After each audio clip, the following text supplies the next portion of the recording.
Indonesia adalah negeri 1000 pulau, negeri sejuta senyuman. Namun, di balik senyuman itu, di balik hijaunya sawah yang subur dan birunya lautan yang cemerlang, ada bayang-bayang. Bayang-bayang yang panjang. Inilah hantu-hantu sejarah, arwah dari peristiwa yang menolak untuk dilupakan. Peristiwa yang melekat dalam ingatan orang-orang seperti lembabnya udara malam. Bangsa ini tidak lahir dalam damai, ia ditempa dalam api, ia ditempa dalam perjuangan, ia ditempa dalam darah.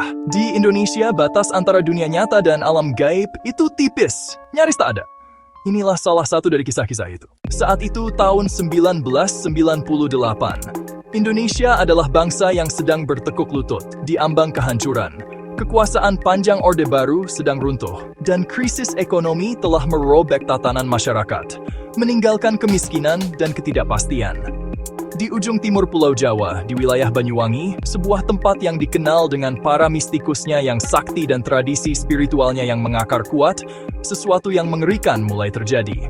Semuanya dimulai perlahan, seperti demam, sebuah bisikan, sebuah desas-desus. Mereka menyebutnya dukun santet. Para penyihir, daftar-daftar nama mulai beredar. Para tetua yang dihormati, guru-guru agama, tabib lokal, orang-orang yang tadinya menjadi pilar komunitas mereka, kini menjadi orang-orang yang ditandai. Malam-malam di Banyuwangi menjadi berat dengan kengerian yang nyata. Mereka disebut ninja, bukan mata-mata dari zaman feodal Jepang.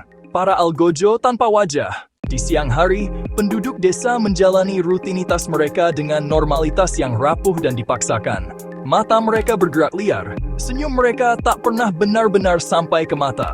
Namun teror yang sesungguhnya datang bersama terbenamnya matahari.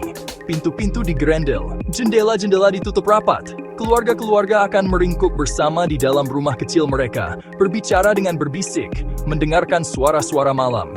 Setiap derit papan lantai, setiap gemerisik dedaunan, setiap gonggongan anjing di kejauhan bisa menandakan kedatangan para ninja. Keheningan itu bukanlah kedamaian, ia buas. Itulah keheningan seorang pemburu yang mengintai mangsanya. Pembunuhan-pembunuhan itu sistematis, namun terasa sangat kacau. Pihak berwenang tampak tidak berdaya, atau mungkin tidak mau menghentikan pertumpahan darah itu. Orang-orang mulai melaporkan penampakan-penampakan aneh. Mereka berbisik telah melihat para korban, para dukun yang dibantai, berjalan kembali.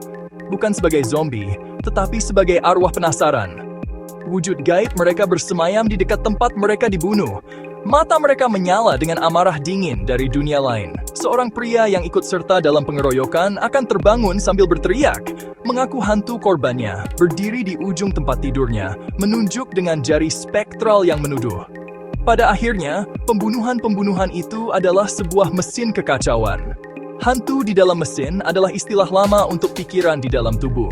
Di sini, mesinnya adalah ketidakstabilan politik, kehancuran sosial tahun 1998. Kepercayaan inilah mesin tak kasat mata yang menggerakkan roda pembantaian, mengubah masyarakat menjadi senjata yang menyerang dirinya sendiri.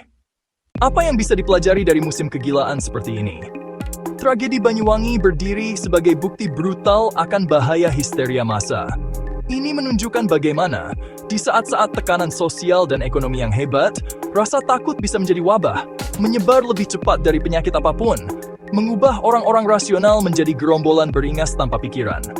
Akan tetapi, hal itu dipersenjatai, diputar-balikan dari kepercayaan budaya menjadi alat politik, label yang mudah untuk menyingkirkan lawan, menyelesaikan dendam lama, menciptakan kekacauan.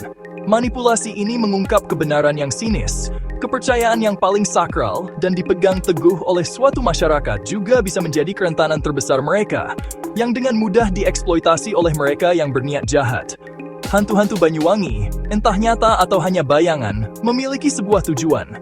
Kisah-kisah spektral ini memastikan para korban tidak dilupakan. Mereka memaksa yang hidup untuk mengingat apa yang terjadi dalam kegelapan, mengingatkan mereka akan harga mahal dari rasa takut dan konsekuensi berdarah dari membiarkan kecurigaan mengalahkan kemanusiaan. Kejahatan yang sesungguhnya bukanlah penyihir dalam bayang-bayang, tetapi ketakutan di dalam hati kita sendiri yang membuat kita menjadi monster yang kita buru.